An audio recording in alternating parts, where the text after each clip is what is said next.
En Radio Ágape presentamos Cristo en las Escrituras, junto al pastor Rubén Chacón.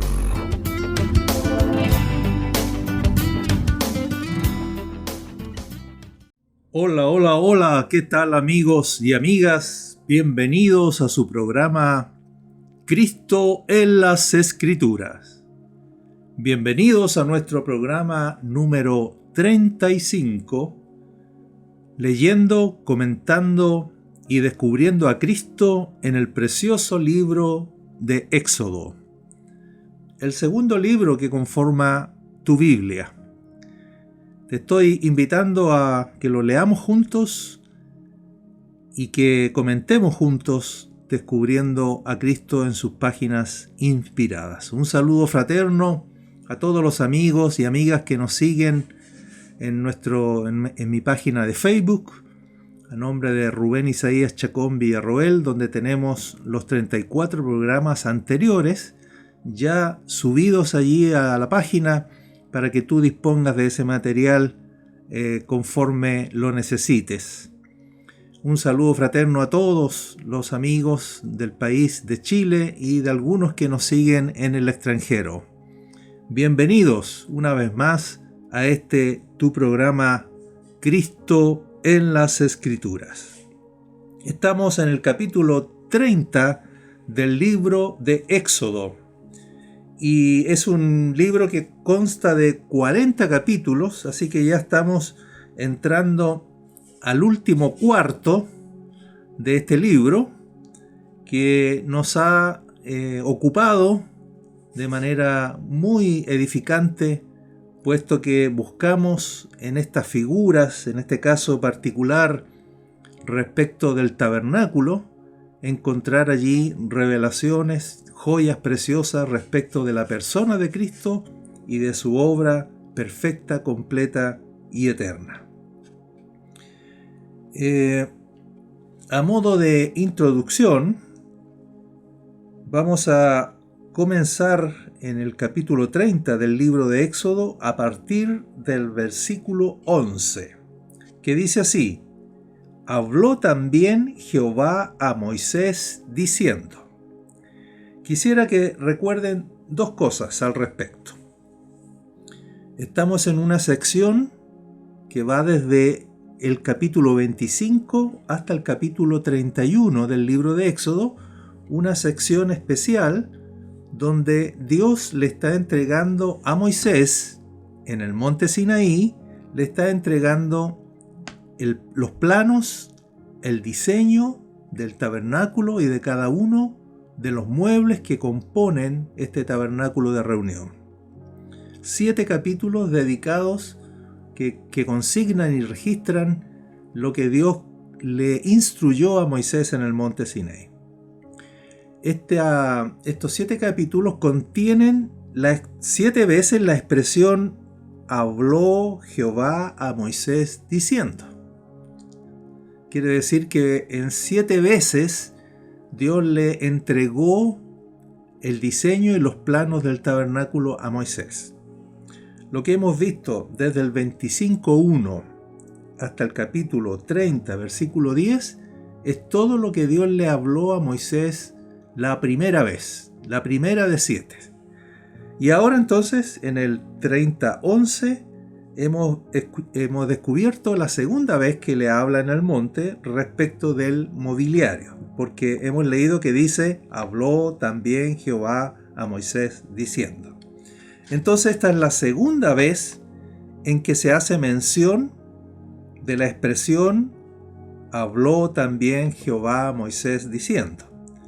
La primera fue allá en el capítulo 25, versículo 1.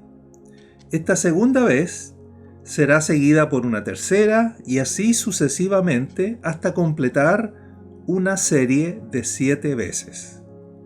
¿Sobre qué cosas tratarán estas 6 veces restantes?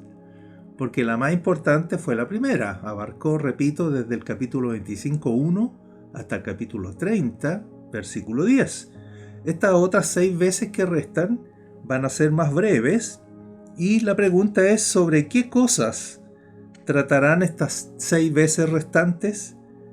La primera vez que Jehová habló con Moisés, reveló en figura, de manera magistral, como ya hemos comentado, la persona gloriosa y la obra preciosa de nuestro bendito Señor Jesucristo.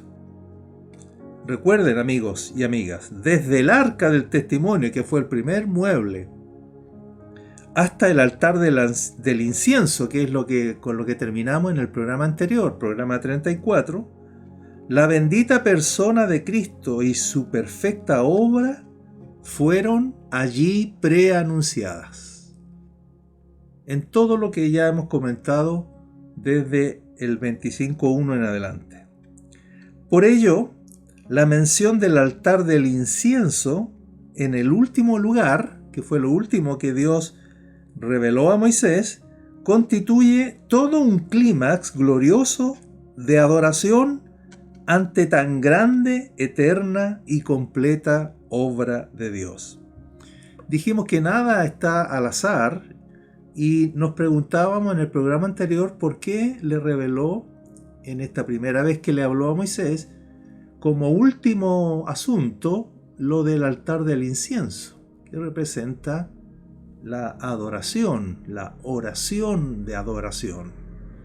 Y claro, para que sirviera de clímax, después de haber recorrido por todos los muebles, por las cortinas, por los sacerdotes, por los sacrificios, haber recorrido la preciosa persona de Cristo y su perfecta obra.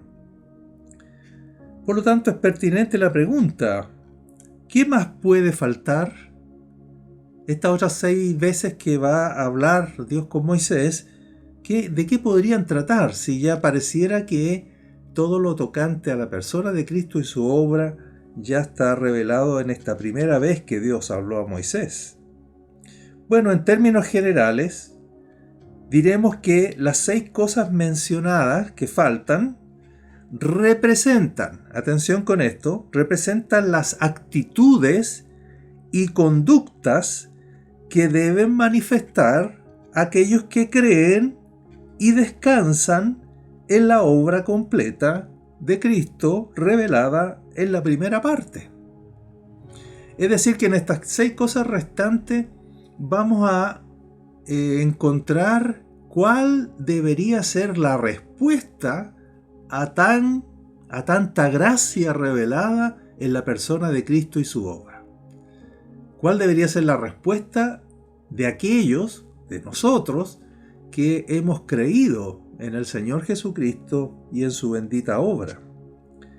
Así que repito, en términos generales diremos que las 6 cosas mencionadas que restan representan las actitudes y conductas que deben manifestar aquellos que creen y descansan en la obra completa revelada en la primera parte. Los capítulos 25 al 30:10, como ya dijimos, hablan de lo que Dios hará en Cristo. Eso es gracia, lo que Dios hace, lo que Dios hizo, lo que Dios hará en Cristo Jesús. Y los capítulos 30, versículo 11, que es donde iniciamos hoy día, hasta el 31:18, que es donde termina esta serie de 7 capítulos, hablan de lo que nosotros debemos hacer, pero atención, en respuesta a dicha obra.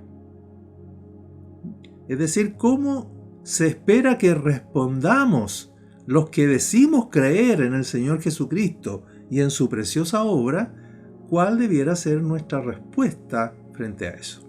Así que es una serie, es un párrafo bastante rico que debiera interesarnos mucho, pues aquí está la manera que el Señor espera que respondamos, la respuesta de fe, ¿no? La respuesta de fe no son obras, sino respuesta de fe a la preciosa obra de Dios realizada en Cristo Jesús. Eso es lo que nos espera en el programa de hoy, pero vamos a comenzar hoy día cantando, orando, deleitándonos en la presencia del Señor, invitado a cantar hoy día el coral, un coro, ¿no? Un coro vocal, el coral Los Andes. con un hermoso himno, Si eso no es amor. Es un himno muy conocido, tú te vas a recordar al momento de escucharlo, donde se proclama: si eso no es amor, lo que Dios ha hecho con Cristo, con la obra realizada en Cristo, si eso no es amor, bueno, entonces no hay agua en el mar. Entonces el sol no existe, si eso no es amor. Así que con ustedes, Coral Los Andes, en el hermoso himno Si eso no es amor.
Bien, amigos y amigas, allí estaba Coral Los Andes con ese hermoso himno Si eso no es amor. Claro que es amor. Claro que es el gran amor de Dios. El Dios que nos ha amado con amor eterno. Bien, entremos en materia entonces y tenemos que decir lo siguiente. Recuerden que estamos leyendo y comentando a partir del capítulo 30 del libro de Éxodo, a partir del versículo 11, que tiene por título en la Reina Valera El dinero del rescate, o como dice en la NBI, dinero para la expiación. Esta segunda vez Dios se refirió al dinero para la expiación. Atención con esto porque suena un poquito extraño. ¿Qué tiene que ver esto? Parece como pagar, como si cada israelita tuviera que pagar por la expiación. Así que pongamos atención a eso. ¿De qué se trataba?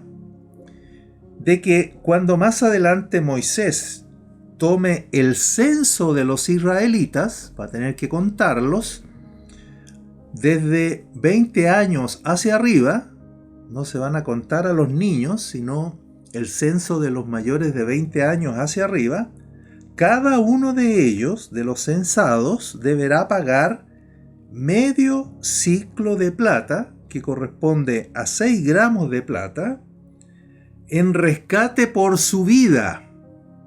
Así dice el versículo 12, dice: cuando tomes el número de los hijos de Israel conforme a la cuenta de ellos, cada uno dará a Jehová el rescate de su persona. Cuando los cuentes, para que no haya en ellos mortandad cuando los hayas contado. Literalmente dice que es para hacer expiación por vuestras personas. Así lo dice el versículo 16, ¿no? Dice para hacer expiación por vuestras personas. ¿Qué significa esto? ¿Es que acaso la expiación se podía comprar? Por supuesto que no.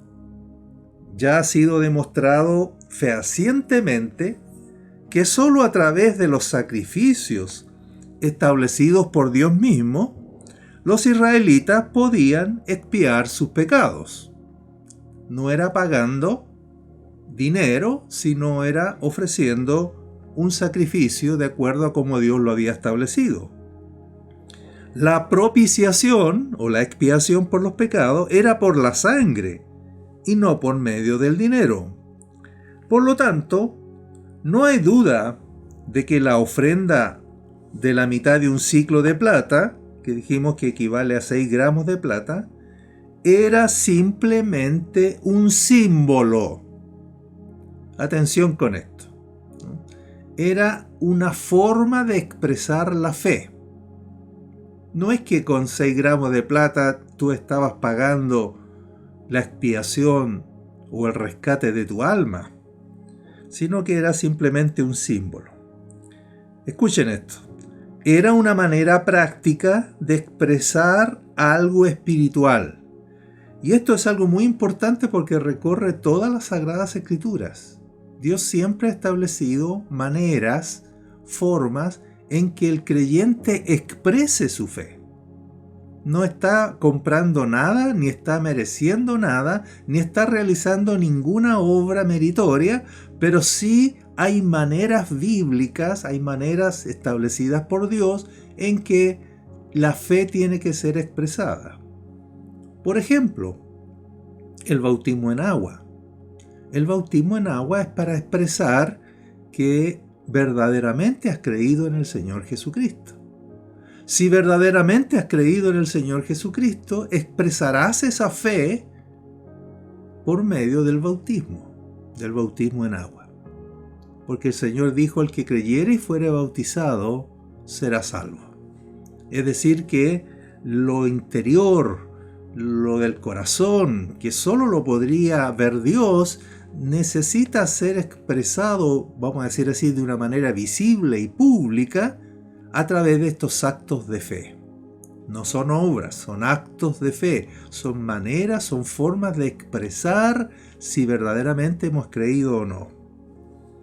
Entonces, era una manera práctica de expresar algo espiritual. ¿Pero qué expresaba esta ofrenda? Esto de que cada israelita mayor de 20 años tenía que traer este medio ciclo, estos 6 gramos de plata, como rescate por su alma. ¿Qué expresaba esta ofrenda?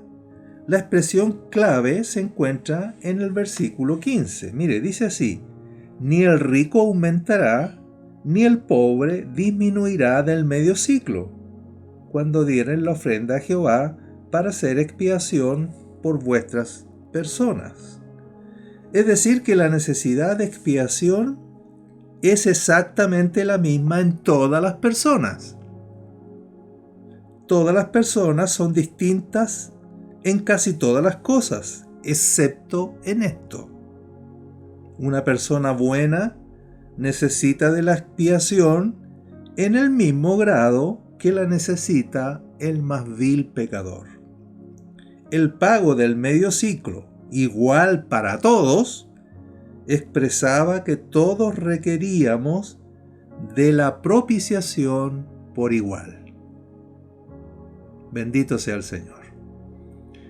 Es decir, que tanto el rico como el pobre, al pagar la misma cantidad como expresión de su fe, como expresión de que él cree que hemos sido expiados por la propiciación de los sacrificios, Bueno, entonces eso se testificaba pagando tanto el rico como el pobre la misma cantidad, los mismos 6 gramos de plata, para testificar que el mismo precio nos ha redimido a todos.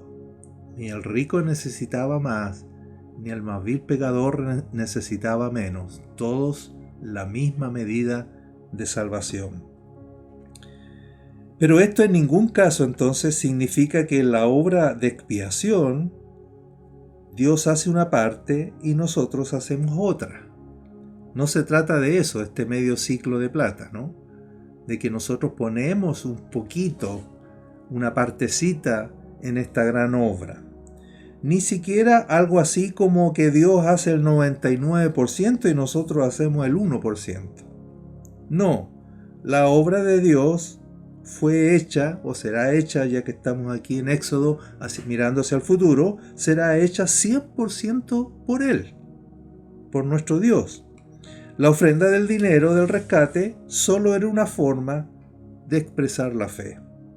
Como veremos a continuación en la fuente de bronce, que es lo que viene ahora, y como lo veremos también en el día de reposo, que también aparecerá aquí en el capítulo 30 y 31.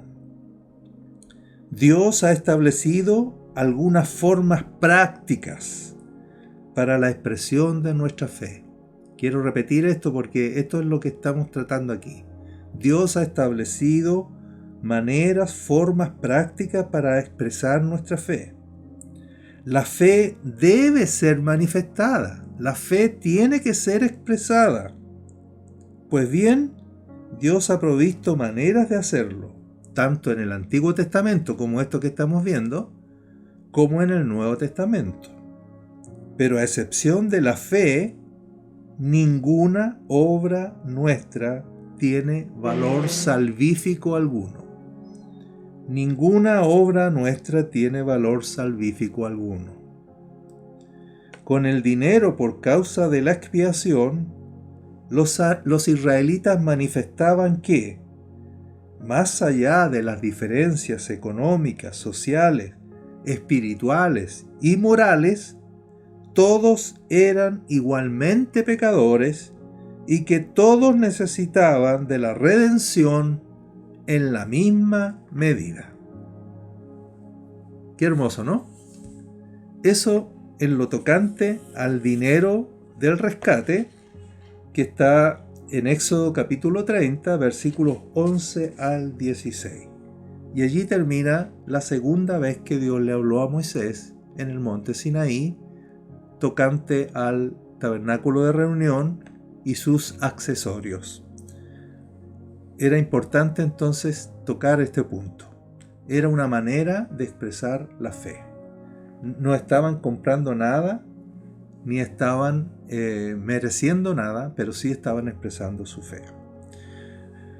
Muy bien, ahora desde el capítulo 30, versículo 17 al 21, del capítulo 30, versículo 17 al versículo 21, tenemos el último mueble que era parte del tabernáculo de reunión. Se llama la fuente de bronce, o la NBI lo pone de manera más simple y lo llama el lavamanos, simplemente el lavamanos. ¿De qué se trata este mueble, que es el último, y que corresponde a la tercera vez que habló Jehová a Moisés? En esta tercera vez, Dios se refirió al único mueble del tabernáculo que faltaba. Era una especie de lavamanos hecho totalmente de bronce. Estaba ubicado entre el tabernáculo de reunión y el altar del holocausto. O sea, en el atrio se ubicaban dos muebles, el altar de los holocaustos o el altar de bronce y esta fuente de bronce. Esos son los dos muebles que están ubicados a la entrada del atrio, entre la puerta del atrio y la puerta del tabernáculo. En el lugar santo dijimos que habían tres muebles: el candelero, la mesa de los panes de la proposición y el altar del incienso. Ahí tenemos 5 muebles, más el único mueble del lugar santísimo, el arca del testimonio. Hacemos un total de 6 muebles. Y este es el último entonces. Repito, se ubicaba entre el tabernáculo de reunión y el altar del holocausto. Su razón de ser era que en él, en este lavamanos, Aarón y sus hijos, que eran los únicos que ministraban en el lugar santo, debían lavarse las manos y los pies antes de entrar a ministrar al lugar santo. En algún sentido, el agua de la fuente indicaba purificación. Sin embargo, atención con esto, como ya vimos en el capítulo 29, Aarón y sus hijos ya estaban purificados, santificados y consagrados.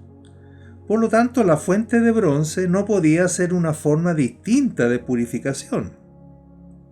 ¿Qué era entonces? Una expresión práctica de la purificación que ya gozaban. O sea, era la forma de testificar de que ellos ya estaban purificados. ¿Cómo lo hacían? Lavándose las manos y los pies. No era para quedar purificados en ese momento que se lavaban las manos y los pies, sino era para testificar.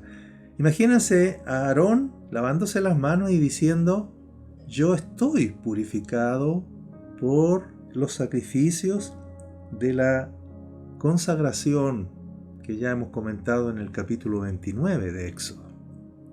¿Te das cuenta? Entonces era una expresión práctica de la purificación que ya gozaban. Pues como lo dijera muy acertadamente el propio Señor Jesucristo, el que está lavado no necesita sino lavarse los pies, pues está todo limpio. Está todo limpio, y el que está todo limpio no necesita sino apenas lavarse los pies. Repito, eso para hacer conciencia de nuestra purificación.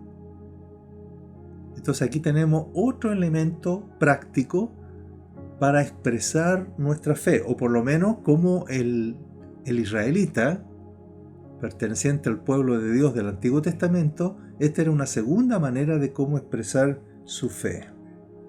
Esto lo dijo Cristo en Juan 13:10. Repito, el que está lavado no necesita sino lavarse los pies, pues está todo limpio. Así Aarón y sus hijos estaban todos limpios, pero aquella verdad preciosa la expresaban lavándose las manos y los pies en la fuente de bronce. Era pues una expresión de fe. Cada vez que ellos se lavaban en la fuente antes de ministrar, confesaban la necesidad absoluta de estar purificados para tal efecto. Tomaban conciencia de que si no estaban purificados no había ni una posibilidad de que ellos pudieran ministrar al Señor. Sin embargo, el agua testificaba que lo estaban, que estaban purificados. El agua era el símbolo externo de la purificación interna que ya poseían. Cada vez que se lavaban, tomaban conciencia que, de no ser por la sangre y el aceite de la unción, ellos no tenían ninguna base digna para ministrar. Sin esta verdad, expresada en la acción de lavarse, Aarón y sus hijos habrían caído muertos, y nosotros también. ¿Te das cuenta? Si no fuese que sobre la base de la obra de Cristo, del sacrificio de Cristo, si no fuese sobre esa base que nos paramos delante de Dios para ministrar a Él, nosotros no tendríamos ninguna base y caeríamos muertos. Hasta allí entonces esta segunda forma práctica de expresar la fe del israelita del Antiguo Testamento. A continuación, capítulo 30, versículos 22 hasta el final del capítulo 30, el versículo 38, desde el 22 al 38, tenemos lo tocante al aceite de la unción y al incienso. Ya sabemos que Aarón y sus hijos tienen que ser ungidos con aceite. Y sabemos también que en el altar del incienso lo que se va a ofrecer a Dios es quemar incienso. Pero no se nos ha dicho, para que vean ustedes cómo Dios estableció absolutamente todo, no se nos ha dicho de qué está hecho el aceite y de qué componentes tiene el incienso. Me refiero al aceite de la unción y al incienso que se quema en el altar del incienso. Bueno, eso viene ahora, ¿no? Desde el capítulo 30, versículo 22, hasta el 33, tenemos lo tocante al aceite de la unción. El aceite de la santa unción estaba hecho de diversas especias finas, ¿no? O sea, tiene también aquí el diseño, los planos de este aceite establecidos por el Señor. El aceite de la unción tenía que estar compuesto de mirra, canela aromática, cálamo aromático, casia y aceite de olivas. 5 ingredientes: mirra, canela aromática, cálamo aromático, casia y aceite de olivas.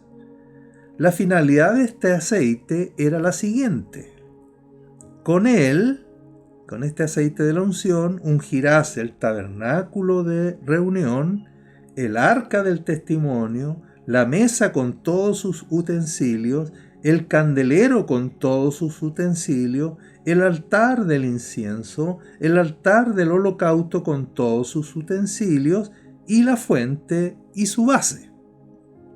Así los consagrarás, estos muebles, y serán cosas santísimas. Todo lo que tocare en ellos será santificado. Es decir, serán cosas tan santísimas que cualquier cosa, un animal que se coloque arriba del altar del holocausto, lo que toque a estos muebles que son cosas santísimas, después de estar ungidos con el aceite de la unción, entonces quedarán también santificados. Todo lo que tocare en ellos será santificado. Ungirás con este aceite de la unción, también a Aarón y a sus hijos, y los consagrarás para que sean mis sacerdotes. Si estuviésemos haciendo una interpretación cristológica, no hay duda de que este aceite de la unción describe la maravillosa unción que reposó sobre el bendito Hijo de Dios. Los elementos que lo componían eran tipo de las diversas gracias del Espíritu Santo que reposaban en plenitud en el bendito Hijo de Dios.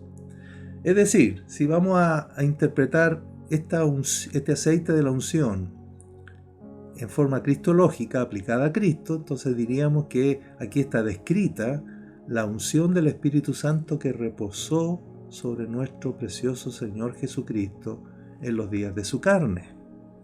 Y por lo tanto, estos ingredientes de este aceite nos hablan de las diversas gracias del Espíritu que reposaban en plenitud en el Hijo de Dios. Así como lo profetiza el Salmo 45, cuando describiendo al Rey de Reyes, dice: mirra, áloe y casia exhalan todos tus vestidos. Eso lo dice el Salmo 45, versículo 8, donde se está profetizando entonces la gloria del Rey de Reyes, y entonces hasta sus vestidos, según ese salmo profético, exhalan mirra, áloe y casia. Estos aromas aromáticos, estos perfumes, nos hablan de las virtudes, de las gracias del Espíritu que reposaban en plenitud en el Hijo de Dios. No obstante, que podemos hacer una interpretación cristológica, parece ser que aquí el sentido principal no es el cristológico, sino el eclesiológico, como estamos viendo, ¿no? Maneras y formas prácticas de expresar la fe. Aarón y sus hijos representan en este punto, si vamos a hacer una interpretación eclesiológica, el sacerdocio de todos los creyentes. Recuerden que nosotros somos linaje escogido, real sacerdocio. Así que más bien esto es figura de nuestro sacerdocio, del sacerdocio de todos los creyentes. En el capítulo 29 vimos la consagración de Aarón y de sus hijos mediante la sangre y el aceite de la unción. Pues bien, este es el aceite de la unción. Allá fue mencionado, pero aquí es descrito ese aceite. La consagración por la sangre es objetiva. La consagración por el aceite es subjetiva. En efecto, la unción del aceite representa la unción del Espíritu Santo, que reposó sobre Cristo en plenitud, pero que también reposa sobre nosotros, los que también por Cristo, por la gracia de Cristo, somos sacerdotes del Señor. En el nuevo pacto hemos sido santificados tanto por la sangre de Cristo, así lo dice Hebreos capítulo 10, versículo 29, como hemos sido también santificados por el Espíritu Santo. La primera es objetiva, ¿no? La sangre de Cristo, y la segunda, la santificación por el Espíritu, es subjetiva. Ahora bien, así como la ofrenda del medio ciclo y el lavamiento de manos y pies eran testimonio de nuestra fe, así también la unción o presencia del Espíritu Santo en nosotros es testimonio de que hemos creído. Aquí hay entonces una tercera manera de testimonio de que somos personas que verdaderamente hemos creído en el Señor Jesucristo y en su bendita obra. Como dijera el apóstol Pedro en su testimonio ante el concilio de Jerusalén, relatado en el libro de los Hechos capítulo 15, comillas, esto dijo Pedro: y Dios, que conoce los corazones, hablando de los gentiles, les dio testimonio, dándoles el Espíritu Santo lo mismo que a nosotros. Eso está en el versículo 8 del capítulo 15 del libro de los Hechos. Fíjate entonces que la donación del Espíritu es también testimonio de nuestra fe. Dios había purificado por la fe los corazones de los gentiles, pero el corazón solo lo conoce Dios. Por lo tanto, ¿quién podría dar testimonio de la fe de ellos? ¿Cómo saber que alguien verdaderamente ha creído en su corazón? ¿Qué cosa podría atestiguar a favor de estos creyentes? Pues bien, la presencia del Espíritu Santo, el derramamiento del Espíritu Santo en la vida de ellos fue la evidencia. El apóstol Juan lo dirá así: ¿cómo sabemos que permanecemos en Él y que Él permanece en nosotros? Buena pregunta, ¿no? La respuesta es: porque nos ha dado de su Espíritu. Primera de Juan, capítulo 4, versículo 13.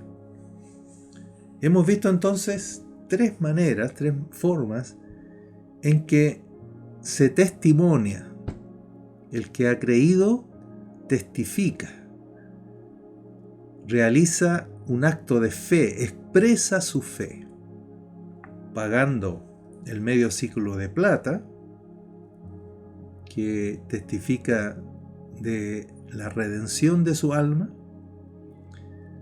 Los sacerdotes, al lavarse las manos y los pies en el lavacro, en el lavamano, en la fuente de bronce, testificando que ya estaban purificados por la sangre de los sacrificios y por el aceite de la unción. Y ahora el aceite de la unción, que testifica que el Espíritu Santo ha venido a morar en nosotros porque por la fe, previamente por la fe, Dios ha purificado nuestros corazones. Aleluya, qué hermoso. Hagamos un alto aquí, amigos y amigas, para escuchar nuevamente al coro Los Andes, cantando ahora otro hermoso himno que también es muy conocido, que lleva por título Porque Él vive. Porque Él vive. Tenemos seguridad de que mañana viviremos. Coral Los Andes cantando Porque Él vive.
Bien, amigos y amigas, ahí estaba Coral Los Andes con el hermoso himno Porque Él vive.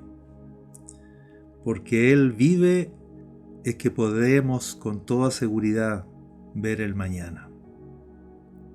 Porque Él vive no hay temor. Estamos en las manos amorosas y soberanas de un Dios que todo lo puede, de un Dios que nos ama como nadie nunca jamás nos ha amado. Gloria al Señor por eso, bendito el nombre del Señor. Nos queda una colita del capítulo 30 del libro de Éxodo, que son los versículos 34 al 38, y donde se describe ahora los ingredientes del incienso. El incienso fue mencionado cuando vimos lo relativo al altar del incienso. Pero al igual que en el caso del aceite de la unción, no había sido hasta aquí revelada su composición, los ingredientes. Anteriormente vimos que Aarón no debía ofrecer en ningún caso incienso extraño.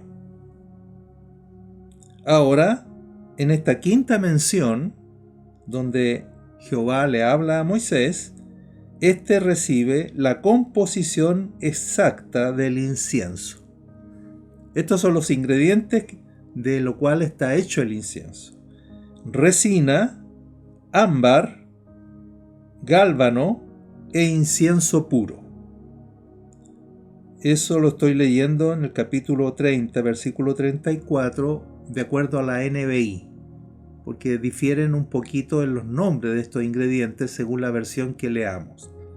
Pero según la NBI estaba compuesto el incienso de resina, ámbar, gálbano e incienso puro, todo mezclado en partes iguales. Otra vez, desde una perspectiva cristológica, cada uno de estos componentes del incienso es tipo de las cualidades de vida de nuestro Señor Jesucristo, que hicieron de la vida del Señor una permanente, verdadera y perfecta adoración a su Padre Celestial. Es decir, que estos ingredientes del incienso representan virtudes de la vida del Señor, del carácter del Señor, que hacían que Él fuera una adoración agradable al Padre las 24 horas del día. No es solo con nuestras palabras que adoramos a Dios, sino especialmente con nuestra vida. Cuando estamos viviendo para Él y no para nosotros mismos, toda nuestra vida es adoración. Recuerden que nosotros vivimos en la presencia del Señor.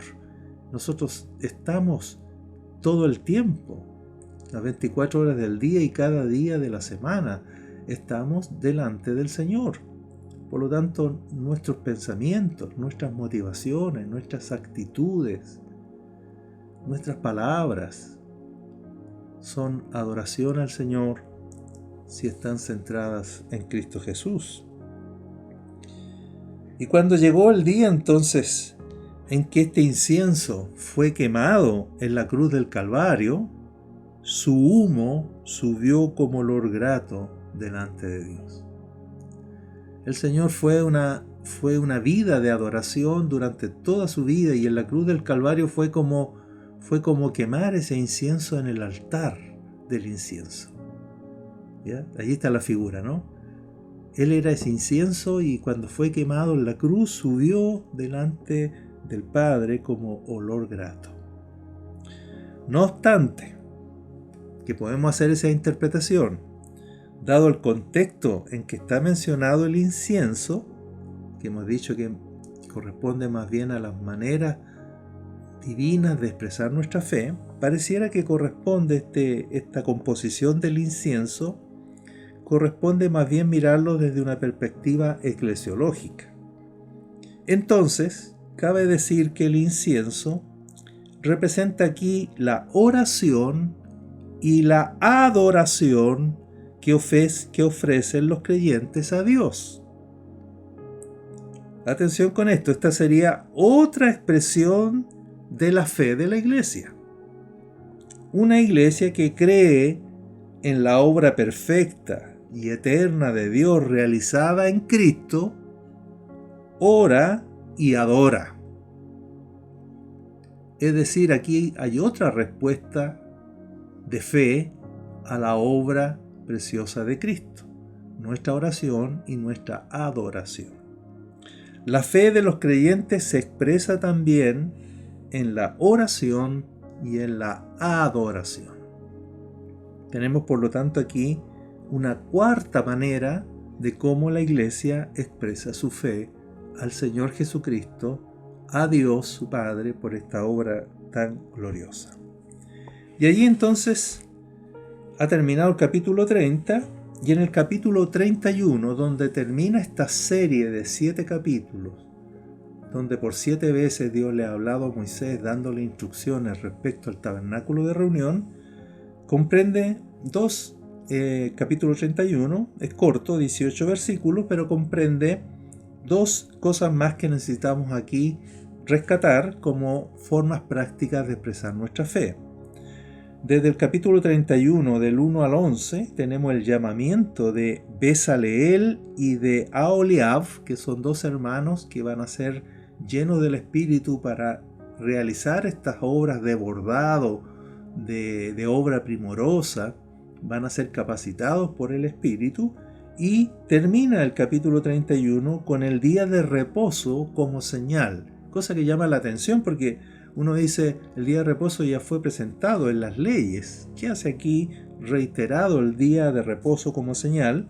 Y eso va desde el 31:12 hasta el final del capítulo 31, que es el versículo 18.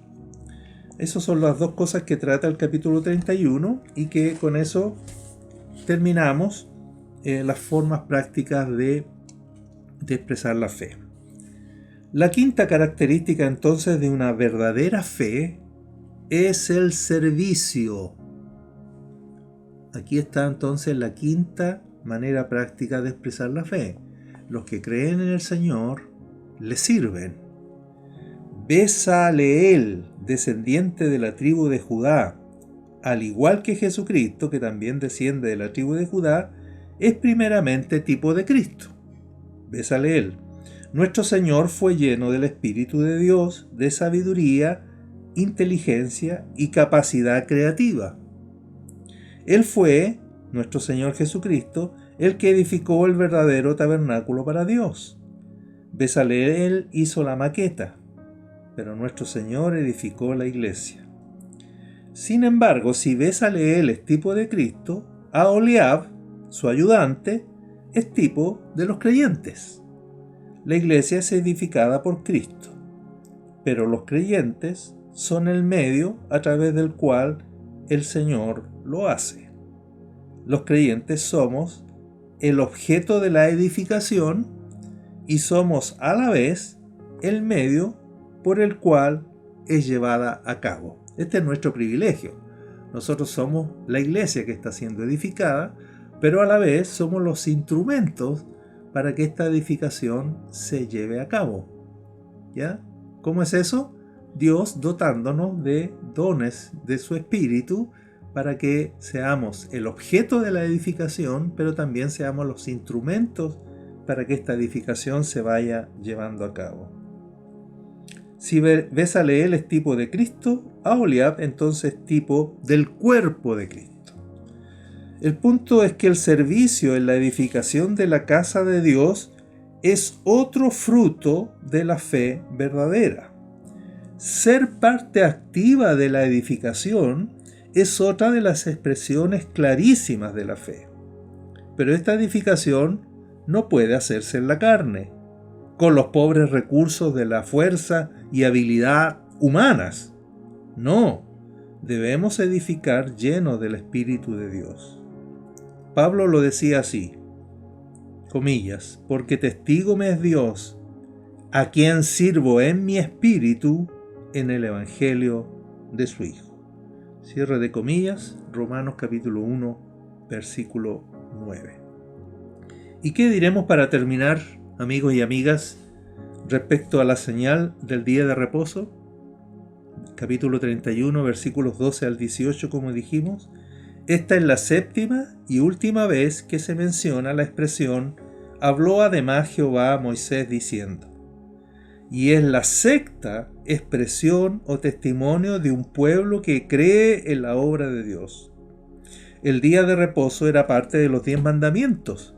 No obstante, lo especial aquí, por eso se reitera, es el carácter de señal que tiene.